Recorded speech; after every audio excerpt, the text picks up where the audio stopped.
Hii leo kesi dhidi ya msanii wa nyimbo za Injili aswa kutokea katika eneo la Mlima Kenya, Muite Kawairimu, ambaye amekuwa akishikiliwa na maafisa wa polisi kwa sababu ya kesi ambayo imekuwa ikimwandama kwa ajili ya kuweza kuwashika watoto wawili wachanga kinguvu. Kesi hii leo imepata kusikizwa pale mahakamani na mahakama kuweza kutoa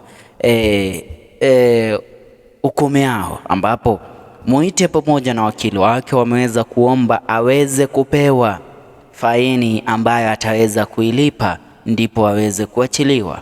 Aliomba kuweza kuachiliwa on bail, lakini mahakama ikadai ya kwamba atakuwa tishio kwa watoto ambao inaaminika aliweza kufanya kitendo kile dhidi yao, na pia inaaminika atakuwa tishio kwa familia ya wale ambao wamekuwa wakisukuma kesi na kuweza kuipa kipaumbele, ndipo hukumu yenye ambayo inamfaa Muite Kawairimu iweze kutolewa.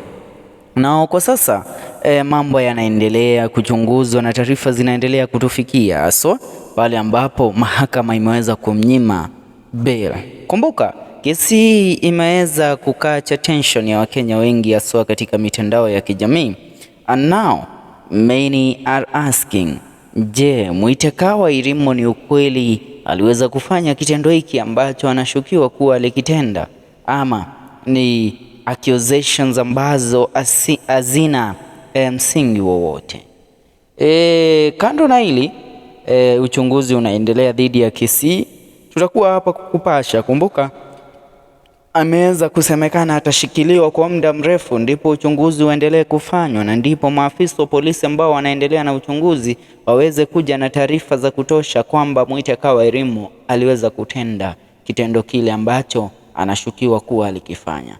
Kwa sasa dau, tuungane haswa katika video zetu zijazo. Usisahau, hii ni FM Show KE.